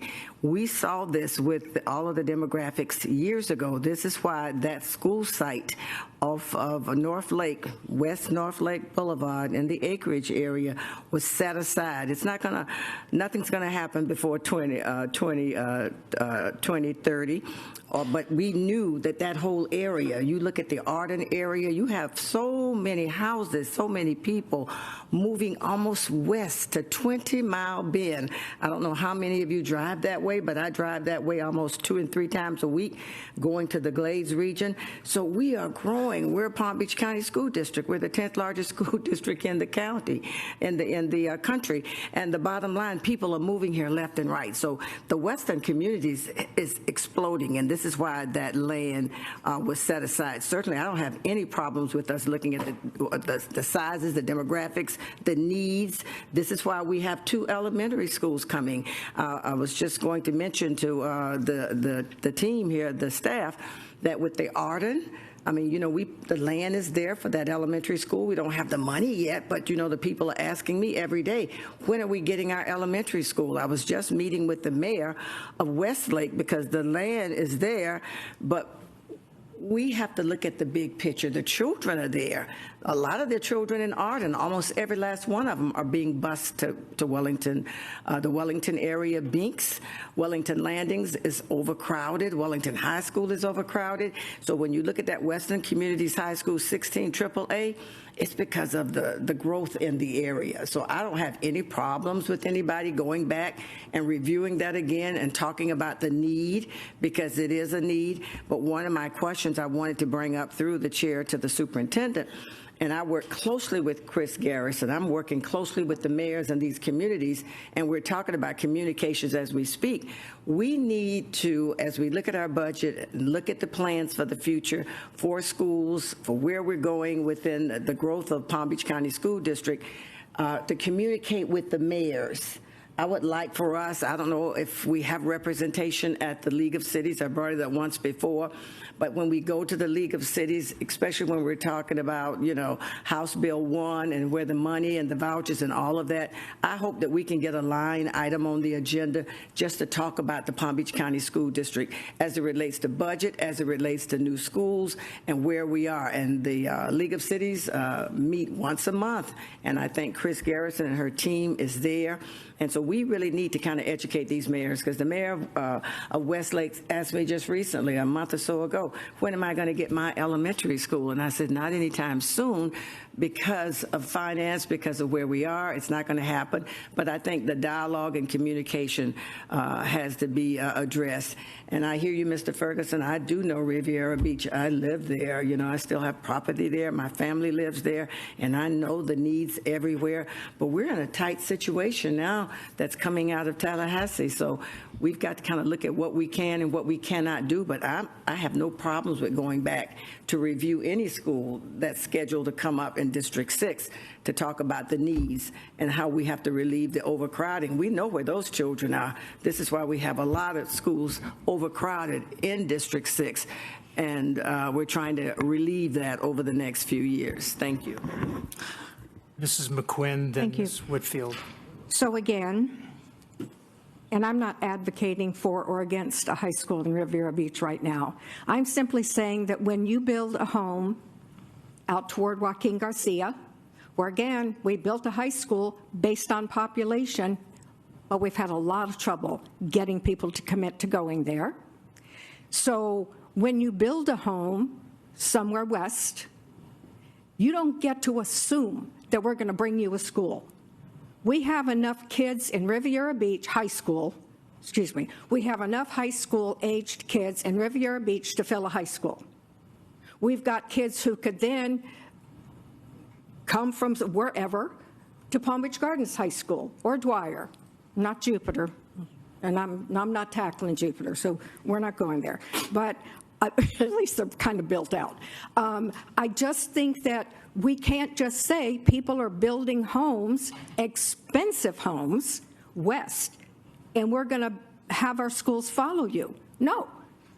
You may have to get on a bus like we're doing right now with Green Acres going to 5 different high schools and Riviera Beach going to 3 different high schools.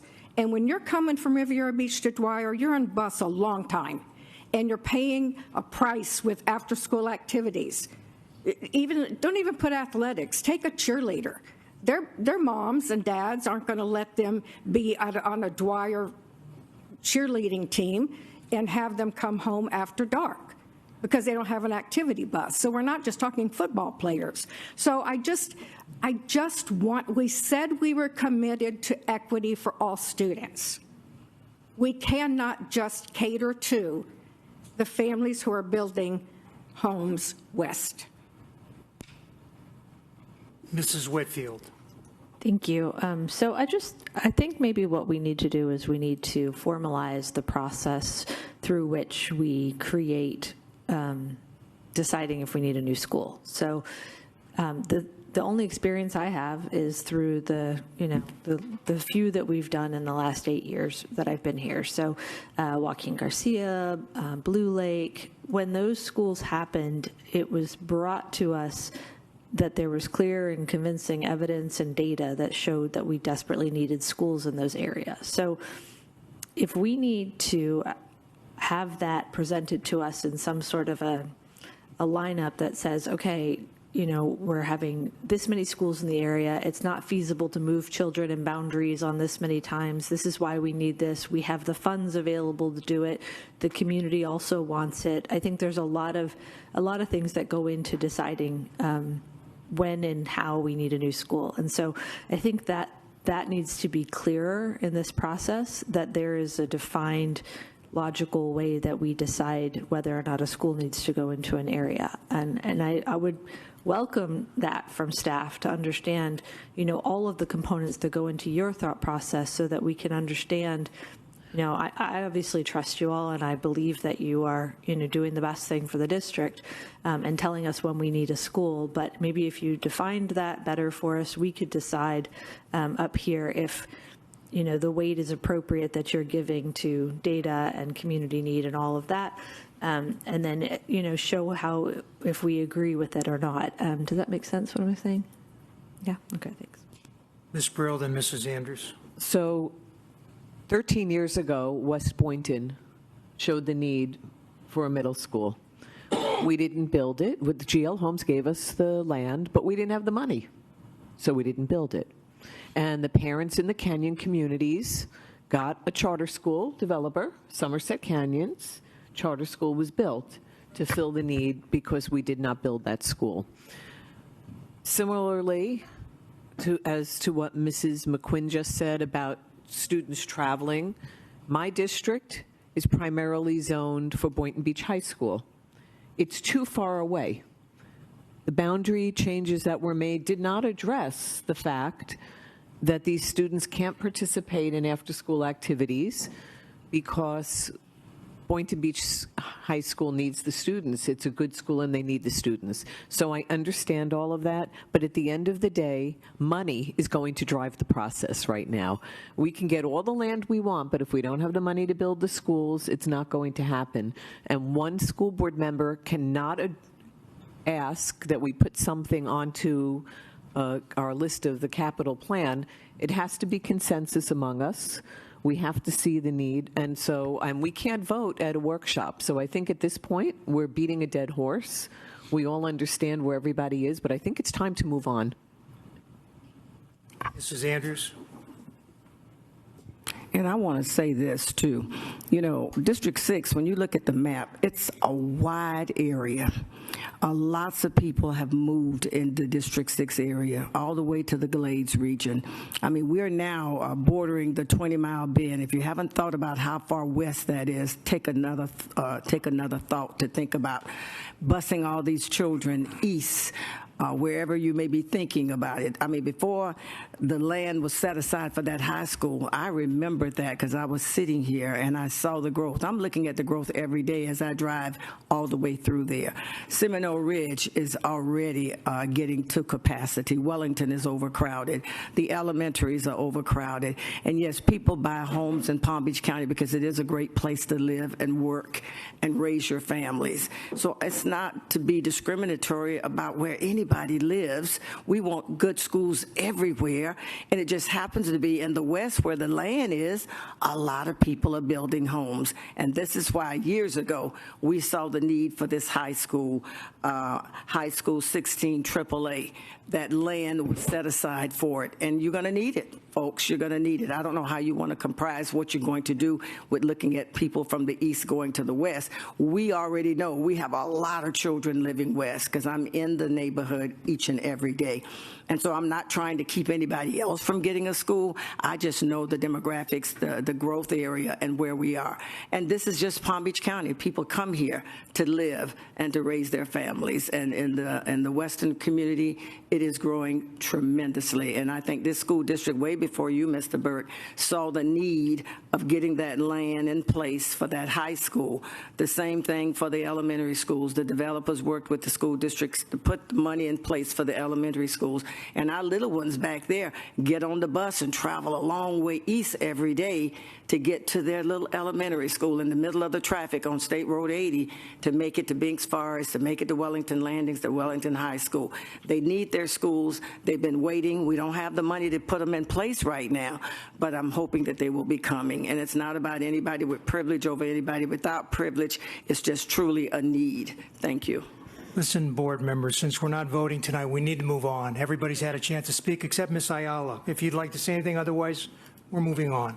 So would you continue with please continue with the. Yes, I will. I'll try to speed this up. So the capital plan is balanced in total over the 10-year period based on the projects that have been recommended by staff. So there are funding challenges, and I'm not going to rehash those related to the capital budget. I do have to, we are required by regulatory guidance that we have to give an update on the ESSER funds at least every 6 months. So we are continuing to spend the ESSER funds in the same manner. Those ESSER funds sunset June 30th of 2024. We are always open to receiving input from the community. Like I stated, those funds do sunset June 30th of 2024. That is a funding cliff. We are being very proactive and starting to bring some of those costs back into the general fund in the upcoming year of 2024 prior to that end date of the end of 2024. We're continuing to work on the budget. We are just waiting to see what happens between the House and the Senate, where we end up. They are so far apart at this point. I don't expect us to see anything it's probably within at least the next month. It's going to be towards the end of the legislative session. There is a significant uncertainty in enrollment. We are looking at significant potential increases within the FRS rate, as well as the health claims. I have mentioned that before. We've had a run of 10 years with no increase in our health premiums. We had a significant spike in terms of COVID, increase in claims in our health plan. And although claims have resided slightly, it's not significant enough that it is going to warrant an increase in premiums. There has been one change on the budget development timeline from the last time I presented this. The final budget adoption has been moved up a week to September 6th. So we will have one more board workshop, as well as we will also have additional budget advisory committee meetings in between as well. And I think we've had a lot of discussion. So I'm not sure if I want to say. You want to skip that last slide? I think that's a good idea. So, Mr. Superintendent, unless you have anything else, we'll close.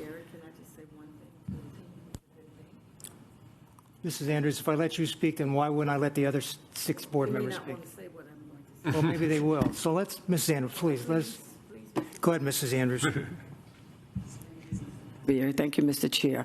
I just want to say to Heather Frederick, you are doing such a great job. I looked at how you had this laid out for us with the legislative piece here to explain to us how it was going to impact us as we move through each piece of the budget. I know Mr. Burke has been a great leader in finance and doing great things, serving with you on the Budget Advisory Committee for this board. I just want to commend you. You make it clear for us, you help us understand, and we know it's difficult when we're dealing with Tallahassee, but I want to take this moment to tell you, you rock. Thank you for the work you're doing. All right. Thank you. And it's a team. It's not Absolutely. just. Thank you. Thank you. Thank you. Take a motion to adjourn the workshop. Motion by Mrs. Whitfield, second by Ms. Ayala. All in favor? Opposed? Motion carries 7-0.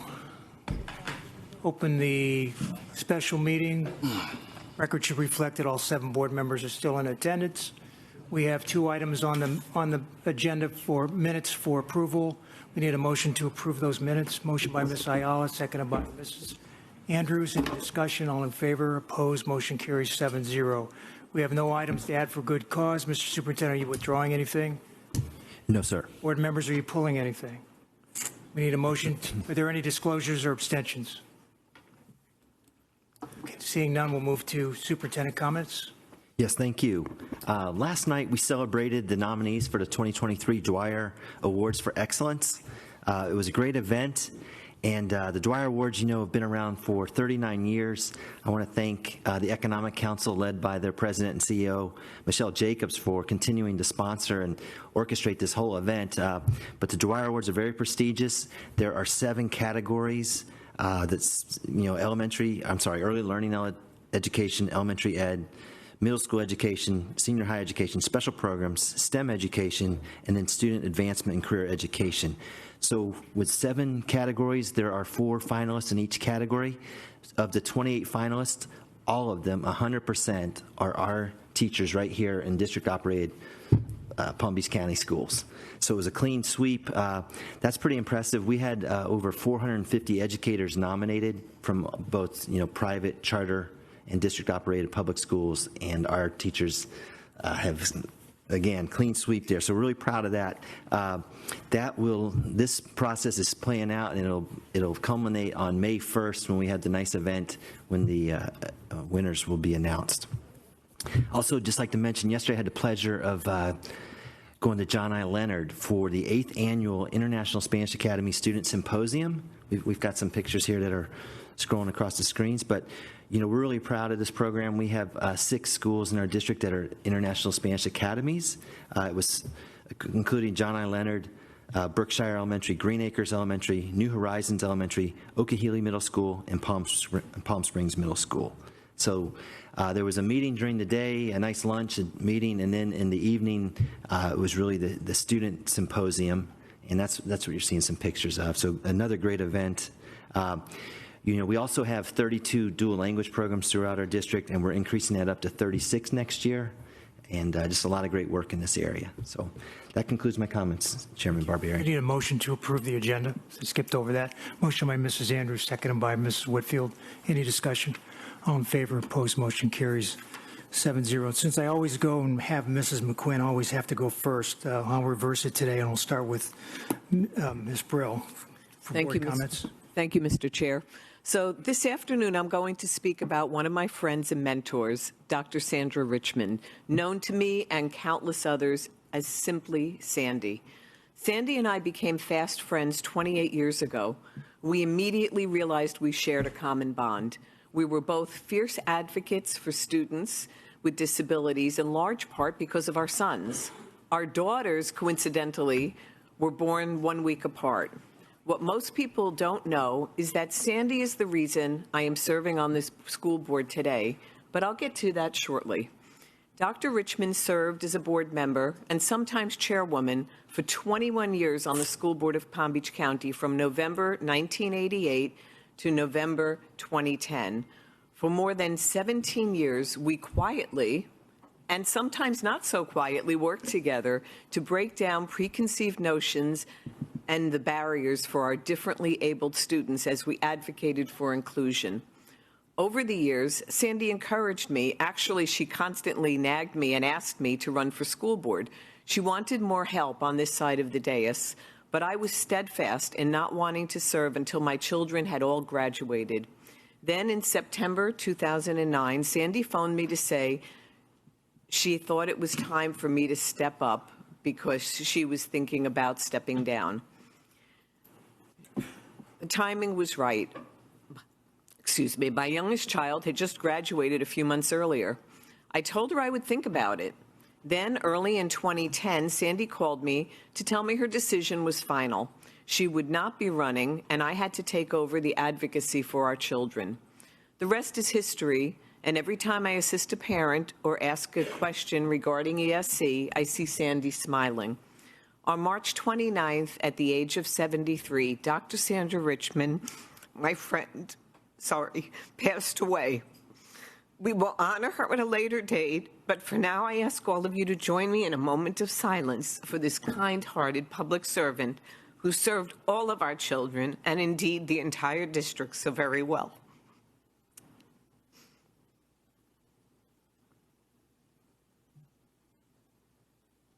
Thank you. Mr. Ferguson. Oh, thank you, Mr. Chair. So a couple of things I'd like to speak about. One, I had a chance to attend my daughter's kindergarten roundup today. So parents, I'm not sure where the camera is, wherever it is.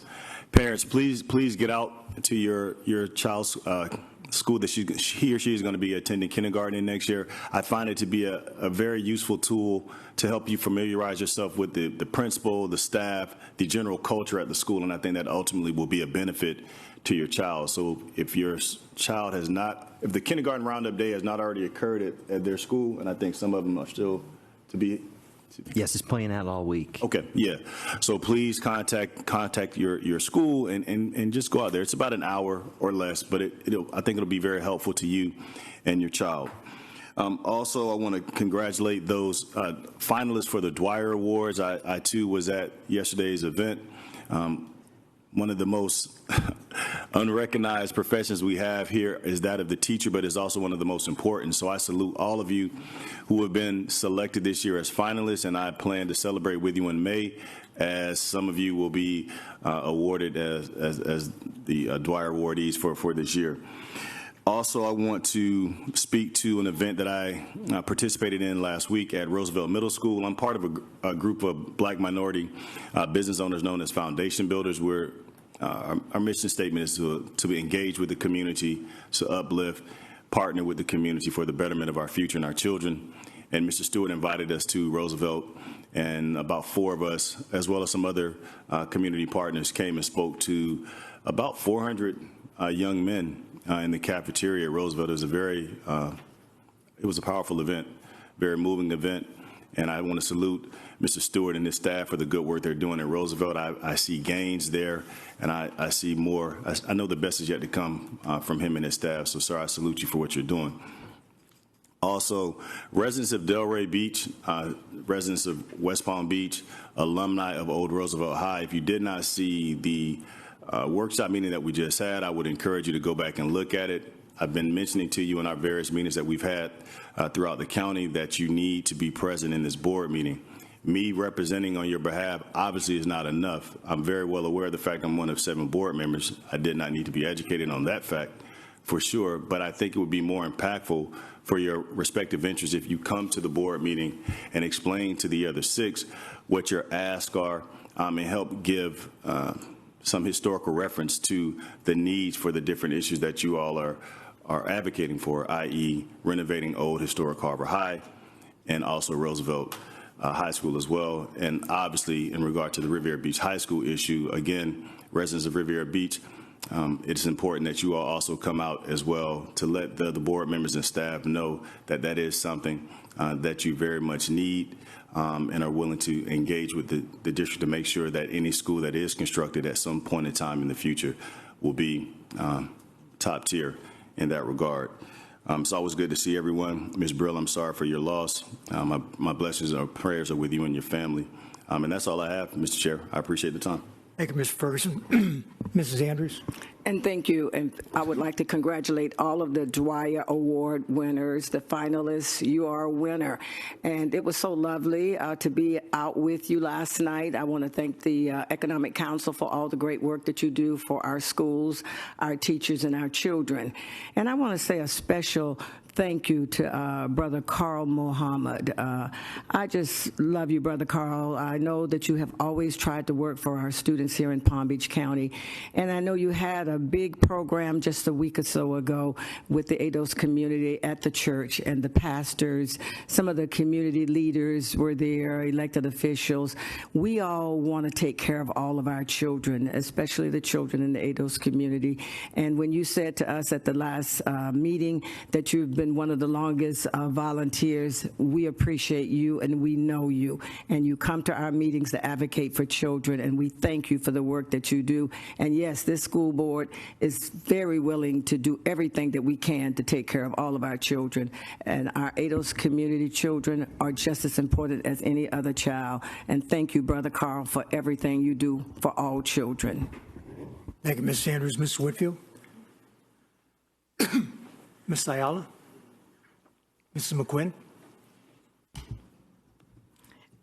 This is, again, I think I'm being humorous, but remember that while I usually get to do my comments first, I also have the burden of having to vote first on some unpleasant matters.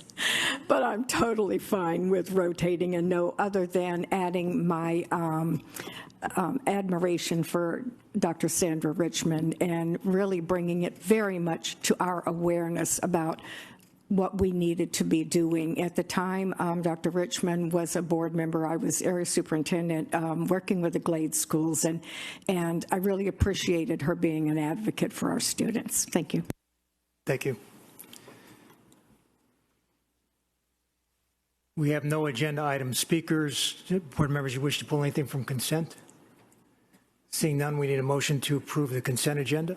Motion by Mrs. Andrews, seconded by Vice Chairwoman Brill. Any discussion? All in favor? Opposed? Motion carries 7-0. Mr. Superintendent, that'll take us to the only new business item. Yes, I recommend the board approve adoption of proposed revised policy 1.03, school board meetings. I need a motion. Motion by Mrs. Whitfield, seconded by Mrs. Andrews. General Counsel? Yes, thank you, Mr. Chair. I just wanted to add that the OGC, the General Counsel's Office, is recommending some clarifying language be added at the request of the clerk of the school board. I would like to offer up that amended language so that we could address written comments with the permission of the chair. Okay. Thank you. I would like to recommend that the board move to amend line 3 of the policy relating to written comments that will be attached to the minutes. I recommended that the words "on agenda items" be added, so the new language on lines 351 and 352 reads as follows. All timely received written comments on agenda items will be attached to the meeting minutes. We believe that this clarifying language will assist the board clerk in knowing what exactly should be attached to the minutes. All right. Do we have a motion to amend the motion by Mrs. Whitfield, seconded by Mrs. McQuinn? Any discussion? Mr. Ferguson? Turn to Mike. We're looking at the agenda for the 4/12/2023 special meeting on expulsions, item 10, or what am I missing here? No, we're on the special meeting to follow the workshop. That's what I thought I clicked on, but You have this in your, it was handed out by the board clerk. You Was it? have a paper there with the language that was just, nah, I don't think so. you have them?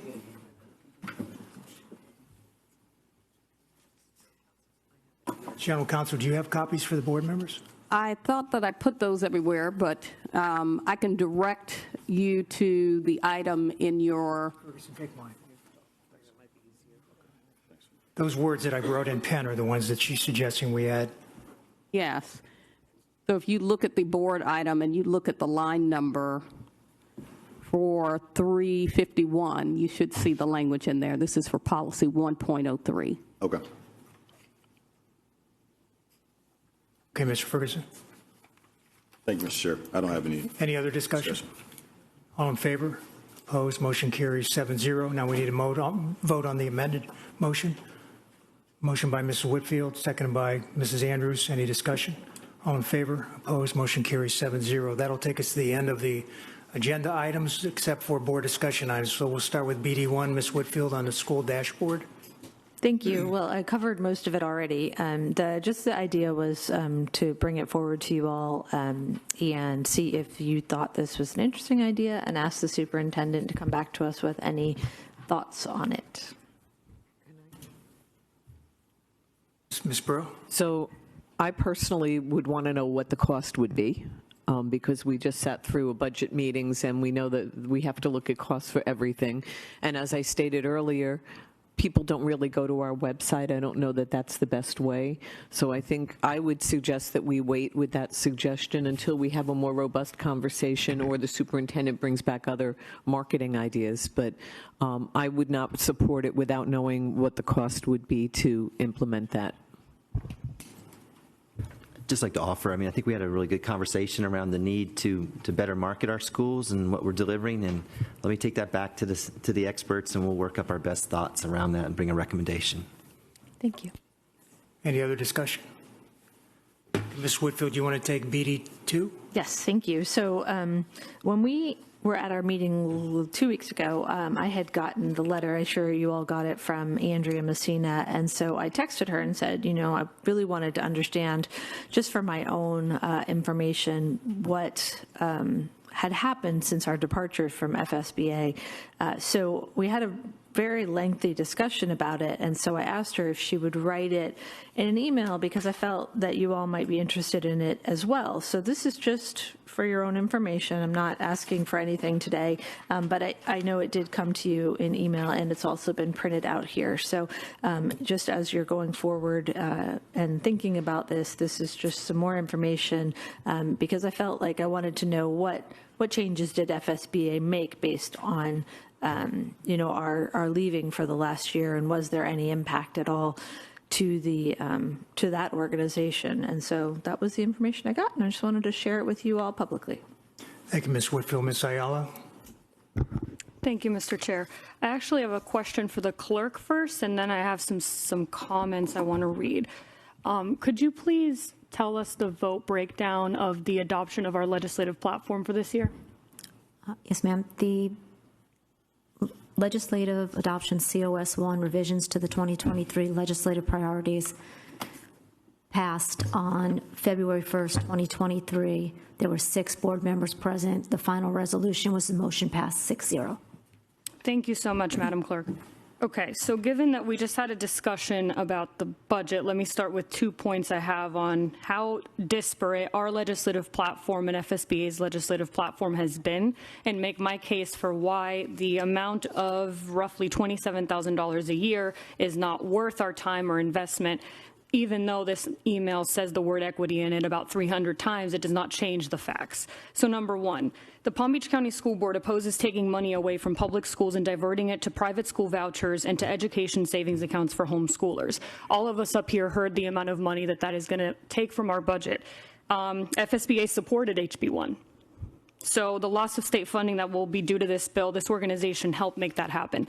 Number two, school board opposes the FRS rate and benefit enhancements falling on the districts to pay, which will cost our district alone roughly, I believe, $57 million a year. If that's correct, I'm getting nods. FSBA at this point has taken no position to oppose this financially devastating bill.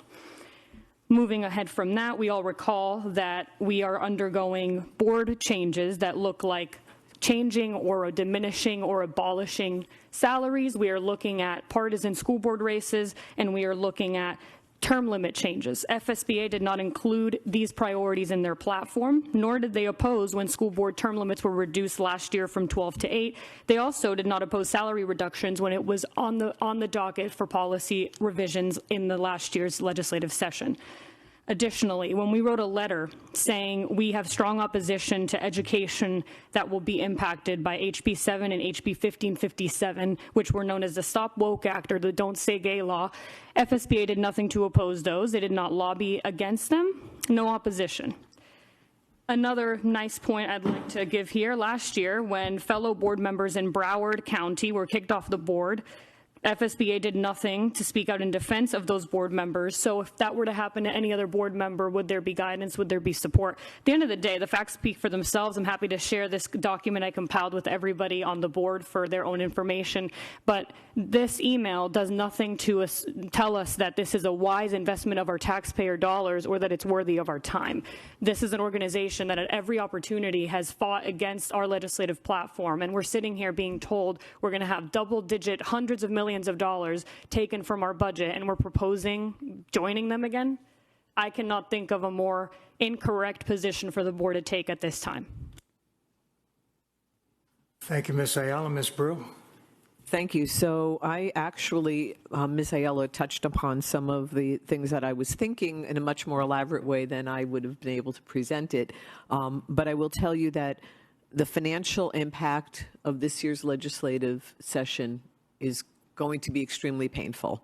So I sat back when I read the email that I first received from Ms. Messina and then from Ms. Whitfield, and I thought, okay, so I think Mrs. Andrews and I, of all of us on the dais, are the ones that have attended FSBA more than anybody else over the years.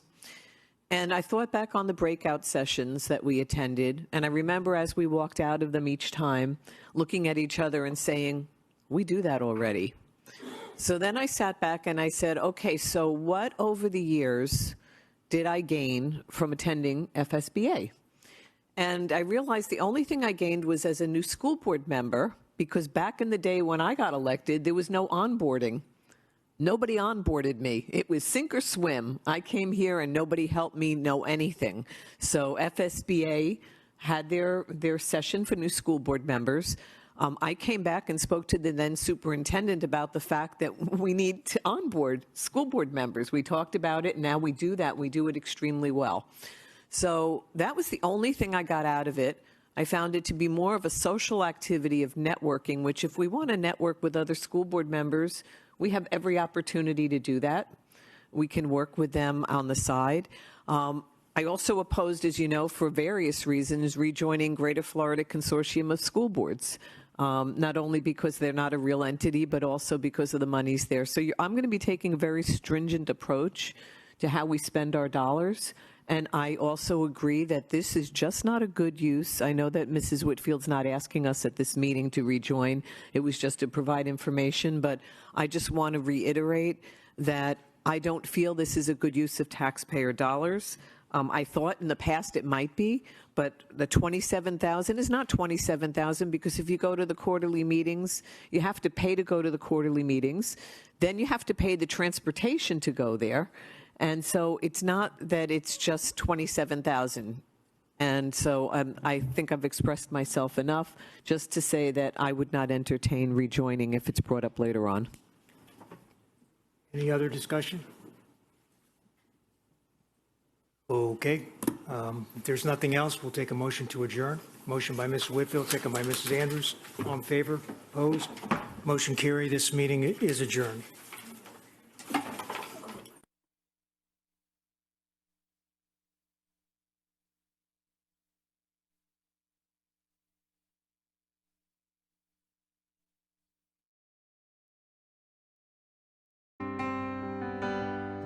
This is the Tunnel to Towers 9/11 mobile exhibit. We travel the country. We bring a piece of that day, that history. That's all 343 firemen that lost their life that day. We have been here at Jupiter High School. We've had the pleasure of meeting over 1,000 students. They're wanting to learn and they want to hear our stories. He got out of his truck, put his turnout gear on and a full air pack. All that together is about 92 pounds. We never need to forget our heroes. For those of us who were there, it brings a lot of memories back.